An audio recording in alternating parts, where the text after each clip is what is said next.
Oi, Caio. Oi, Braulio. Primeiramente, eu quero te agradecer muito, Caio Fábio.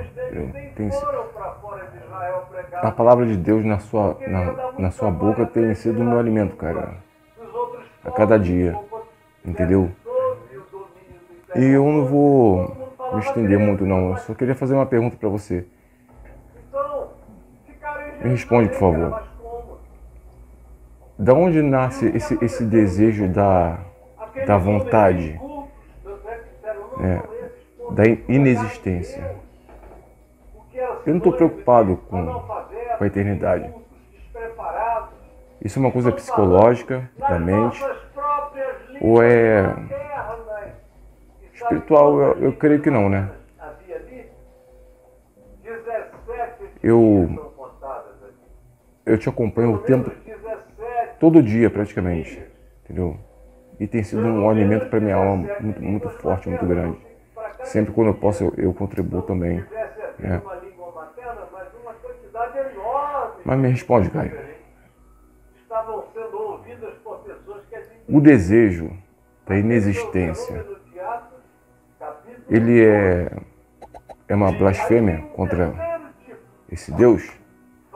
Eu sempre tive isso comigo e se acentua cada vez mais. Não tenho nada do que reclamar da minha vida, né? Mas é uma falta de sentido para tudo. É falta de fé, é blasfêmia contra o Espírito Santo, é o quê? Esse desejo da inexistência. Oi, meu filho. Para simplificar, porque a gente teria que ter muito mais tempo para conversar sobre o assunto, embora aí no meu portal, se você pesquisar sobre o vazio da existência, ou pesquisar sobre vontade de morrer, ou pesquisar sobre não tenho vontade de viver, aí no portal caiofag.net, você encontra várias coisas, porque de fato você não está inaugurando uma era. Tem muita gente que já perguntou antes. Mas, em primeiro lugar, deixa eu te dizer, não é blasfêmia contra nada. Essa história de um Deus que vive com lupa e com estetoscópio, tentando ouvir blasfêmia no coração, na mente humana, é invenção do legalismo religioso, existencial, da religião. É só isso. A religião foi que te ensinou isso. Se você não tivesse crescido num ambiente de educação religiosa, na cultura judaico-cristã e na cultura judaico-cristã evangélica, você provavelmente, no máximo, procurasse um terapeuta para conversar sobre a sua falta de ânimo existencial e tentando procurar uma causa para isso. Mas não é nada além do que é apenas você. Eu não sei qual é a sua idade, mas você deve ter uns 20 alguma coisa, chegando aos 30, está profundamente insatisfeito com os resultados da sua vida. Você olha e diz, bom, se os significados da vida, se todos eles são os que eu conheci e experimentei até o dia de hoje, se for só isso, eu passo, eu não tenho muita razão para continuar aqui. E especialmente se você crê na vida eterna, crê em Cristo. Quanto mais o mundo fica vazio, e vazio de significados, porque o mundo está esvaziando. Aí você diz, ué, mas João diz, desde há 2000 anos atrás, que o mundo jaz no maligno. O mundo sempre esteve no maligno. mas a condição humana no mundo piorou muito, muito, muito com o passar do tempo. Assim como houve evolução funcional, tecnológica, científica, não houve tanta evolução espiritual. Para dentro, o ser humano tem evoluído pouco, mas houve avanços nas legislações, avanços nos contratos sociais, avanços tecnológicos, científicos e de funcionalidade mecânica, eletrônica, genética, científica, incontestável. Agora, o avanço, a evolução da criatura humana é que não se deu no mesmo nível. À medida em que o avanço técnico, científico, da acumulação cultural se dava de um lado, havia um esvaziamento interior, um esvaziamento psicológico, um esvaziamento psíquico, um esvaziamento afetivo, um esvaziamento relacional, um esvaziamento espiritual, uma certa perda de desejo transcendente e perda de alegria transcendente. E aqui no caso dos crentes do Ocidente, para eu não ter que falar sobre um fenômeno que tem uma quantidade enorme de fatores e de vetores, realmente eu não estou aqui complexificando nada, não. É complexo. Eu li dezenas de livros nos últimos 40 anos sobre esse complexismo sociológico, cultural que vinha crescendo nos humanos. E desde que eu me converti, quando logo depois eu comecei a ter acesso aos livros do meu querido Jacques Ellul, que eram a maior parte deles livros sobre a contemporaneidade humana, os desenvolvimentos e as projeções futuras, que eu fui vendo e observando muito antes dos textos do Bauman sobre sociedade líquida. O Jacques Ellul já vinha destrinchando isso há algum tempo, muito antes de primeira, segunda e terceira onda, muito antes disso tudo. E de modo, e como a Escritura, o Novo Testamento, já fazia essa profecia de que com a multiplicação da iniquidade o amor se esfriaria de quase todos, e Paulo diz, tanto mais quanto os dias se aproximem, os dias finais, mais desumanos, inumanos e vazios de humanidade. Ele diz em 2 Timóteo 3, de 1 a 7, para Timóteo, assim o mundo ficará, começados de dentro da igreja, que se tornarão seres brutos, toscos, ogros, inafetivos com as esposas, com os filhos, com o próximo, com as meninas da igreja, como Paulo diz lá, eles vão de casa em casa, comendo as mulherinhas sobrecarregadas de pecados, carentes, vão fazendo um harém manipulador. Então isso vai acontecer cada vez mais, e para eles não vai ser nada, não vai ter nenhuma dor, lava que está novo, vai em frente, para com isso. Então esse tempo vai ficar horroroso. Nós já tivemos tempos assim na chamada história da igreja algumas vezes, mas nunca nada ficou tão banalizado na maldade, exceto a maldade violenta no tempo das cruzadas cristãs contra os muçulmanos pela retomada da chamada Terra Santa, que não é nada senão uma terra de escravidão, onde, do ponto de vista da violência, foram os 200 anos cristãos mais violentos praticados em nome da cruz de Cristo e de Jesus. Depois houve uma quantidade sem número de violências, continua a haver, só que agora as constituições ocidentais impedem as mortes, os linchamentos. Do contrário, os crentes estariam linchando ainda hoje. Mas o esvaziamento existencial é grande. O cara que é criado na igreja, ouvindo de Abraão, Isaac e Jacó, de Noé e do dilúvio, de Sem, Cão e Jafé, de Abraão, Isaque e Jacó, os 12 filhos de Jacó, quem comeu quem foi escandaloso, quem traiu quem foi o mais perverso, quem carregava a esperança.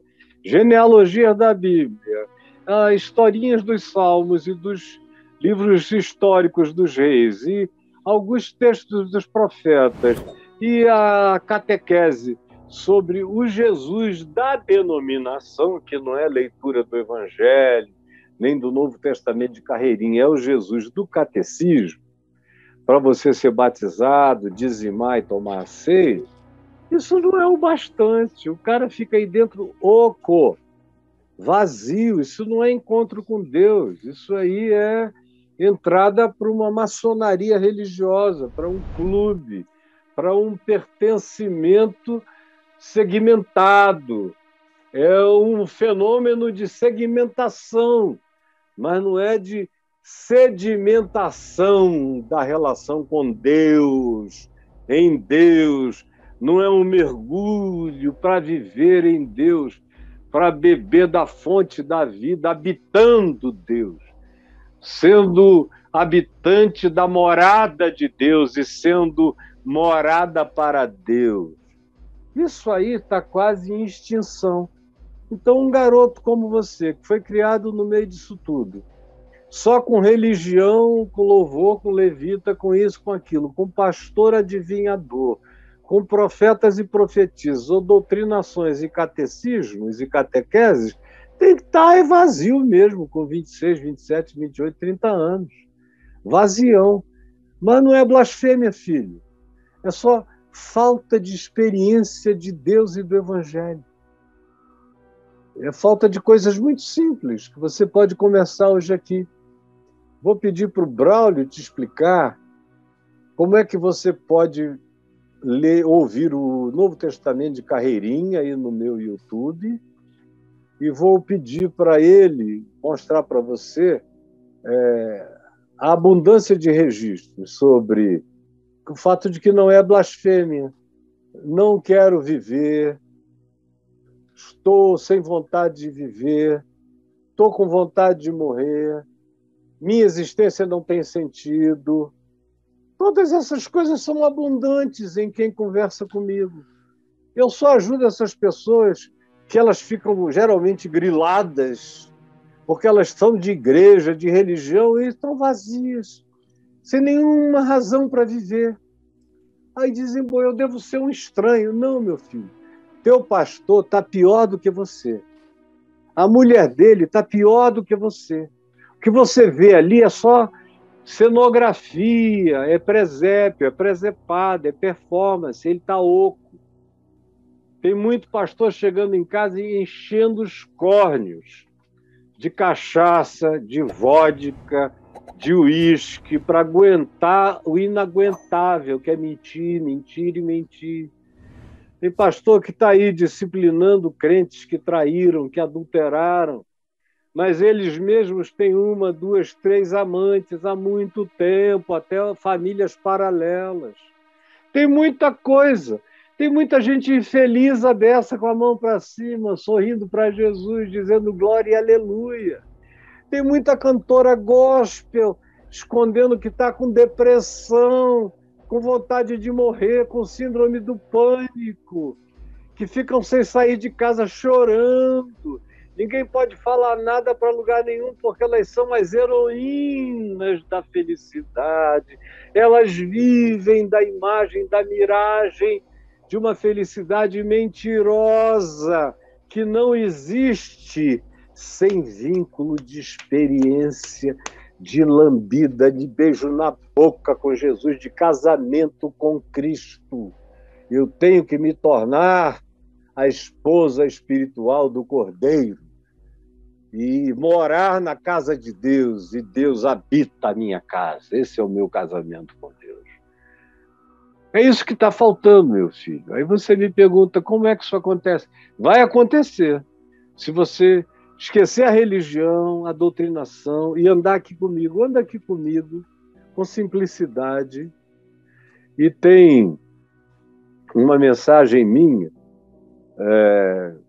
em Apocalipse, no capítulo 9, Apocalipse 9, sobre angústia e desespero, sobre aquele ardente desejo de morrer, que o Apocalipse diz que assolaria cada vez mais pessoas nos últimos tempos, e que não é o seu caso, porque quando isso acontecer, e às vezes que isso já começou a acontecer, isso é infinitamente mais grotesco do que vocês podem imaginar, como seja. Mas só para você ver que aqueles que carregam o selo de Deus, o selo do Cordeiro, ficarão livres dessa morte de angústia. Agora, é um caminho simples de aprendizagem de fé. Se você andar comigo todo dia, se não for de vez em quando, se não for pegando só um recorte meu para ouvir, para depois dizer, não, eu já te sigo há 6 anos. Me segue como? Porque os que me seguem de verdade não estão como você. Nenhum deles.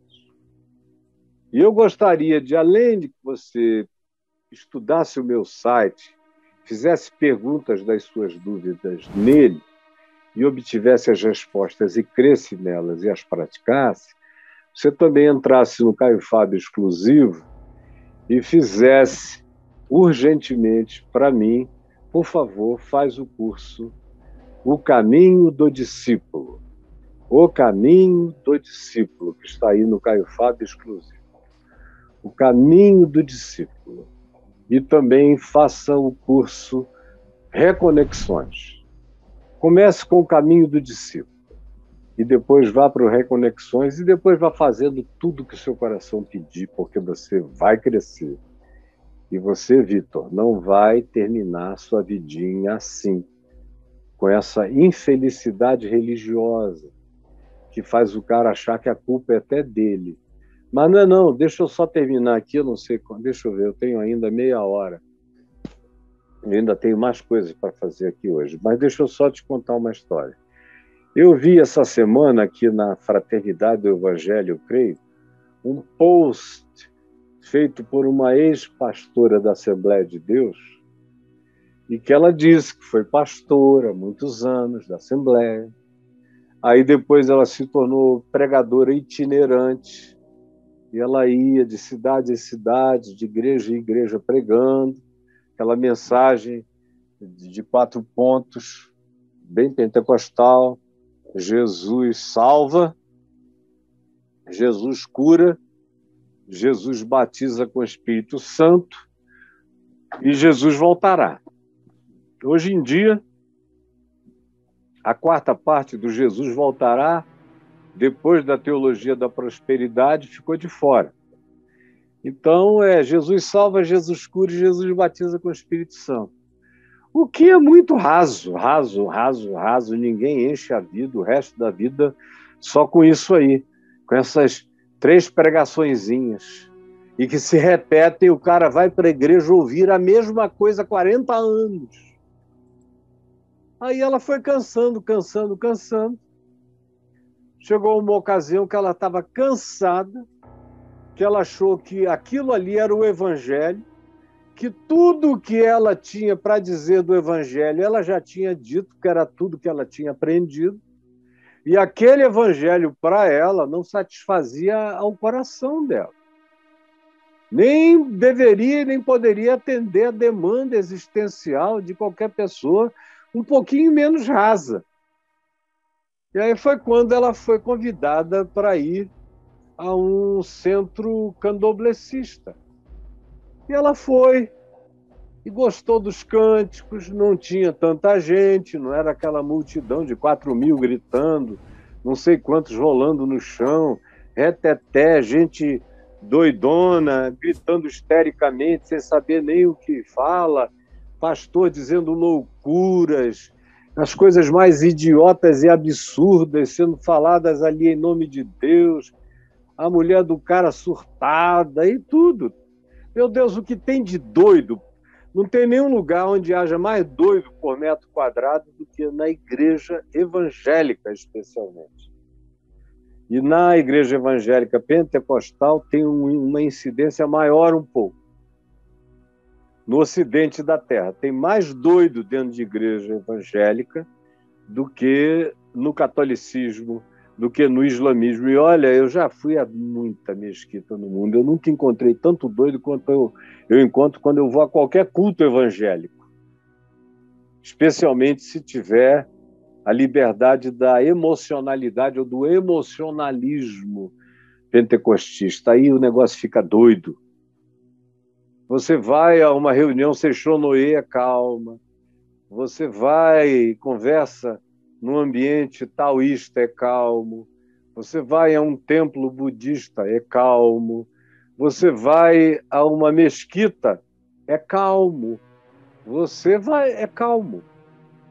Agora, você entra numa igreja evangélica pentecostal, é como Paulo diz, escrevendo aos Coríntios, no capítulo 14. Paulo disse: quem olha para o culto de vocês, que era um culto pentecostal doidaço, Paulo diz, quem passar e olhar, vai dizer que vocês são todos loucos. Está escrito em 1 Coríntios 14. Vai lá e leia.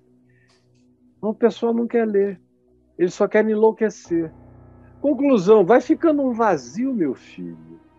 Porque é para ficar mesmo, aquilo ali não tem nada. Então a moça começou a frequentar o candomblé, fez amizades mais humanas, encontrou a maior parte das pessoas mais cultas, gente com curso de faculdade, com curso de mestrado, de doutorado, de pós-doutorado, de pedagogia, de psicologia, alguns de antropologia, muita gente artística, musical, a qualidade do ambiente era muito mais legal. E ela foi ficando. Aí ela perdeu a vontade de ir nos cultos da igreja dela. Aí, depois de um tempo, ela comunicou lá que não era mais pastora, que nem queria ser. E foi se afastando. Aí, quando descobriram que ela estava frequentando um centro candomblessista, chamaram de endemoniada, de possessa, de tudo que vocês possam imaginar. Trocou o Espírito Santo por Belzebu, por espíritos malignos. E a mulher disse, e eu vi o testemunho sincero dela, dizendo que ela nunca tinha sido mais feliz na vida, que ela não sabia nem se era por causa do que ela tinha encontrado, mas tinha sido um alívio ter saído do manicômio. Porque só a saída do manicômio já alivia a beça. Quem não ficou dodói e insano por causa do manicômio. Quem só ficou em angústias perturbadas, ao sair, sentiu um alívio brutal. E como ela tinha uma necessidade religiosa, ela encontrou naquele vínculo humano um lugar de aconchegância. Aí ela dava um conselho. E o conselho dela era esse: olha, meus irmãos cristãos, eu não sou mais evangélica, mas eu conheço vocês. Deixa eu dizer uma coisa.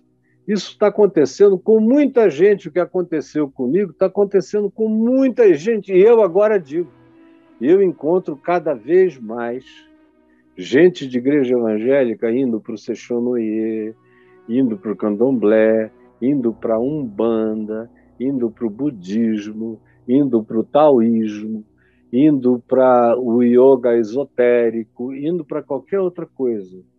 Porque tem mais substância, tem um pouco mais de cultura, tem pelo menos uma respiração que faz sentido, exercícios bons, tem pelo menos um silêncio que acalma a mente, tem uma série de coisas que são, humanamente falando, do ponto de vista meramente respiratório e ambiental, mais saudáveis. Nem precisa ter muita coisa, basta não ter a loucura, que a retirada da loucura já parece uma salvação de alívio. E ela falou, eu queria só dar esse conselho, pelo amor de Deus, passem amor para as pessoas, porque vocês não sabem amar, porque vocês não amam, e porque o culto de vocês e a religião de vocês não é baseada em amor, mas em poder, em violência, em demonstração violenta, em arrogância, e ninguém se converte. Vocês só espantam. E cada vez mais vai ter gente saindo vazia daqui, agora digo eu, e porque eu já venho dizendo isso há algum tempo, quem me acompanha todo dia já me ouviu falar isso algumas vezes, e indo para outros lugares que podem até não preencher o coração como Jesus quer preencher, mas que são, do ponto de vista da sociabilidade, lugares mais calmos, mais tranquilos do que o que as igrejas evangélicas oferecem. E também sem a incidência de gente com síndrome de Israel, síndrome de Jerusalém, síndrome pentecostal, síndrome de profecia, síndrome de língua estranha, síndrome de pecado contra o Espírito Santo, de blasfêmia contra Deus. É só o que vai nascendo nesse ambiente tóxico e contagioso. Então, filho, não se preocupe com o que está instalado em você, porque o que está instalado em você está instalado na maioria. E o que vocês, evangélicos, estão precisando é conhecer Jesus. Vocês conhecem esse nome, têm a presunção de acharem que conheceram Jesus. Mas, olha, 90 e tantos % dos evangélicos nunca conheceram o evangelho de Jesus mesmo, a salvação de Jesus mesmo, a graça de Jesus mesmo e a experiência do amor de Jesus mesmo, Vitor. Então, anda comigo que você vai ver que esse vazio vai ser substituído por uma presença crescentemente abundante na sua vida e no seu ser, tá bom?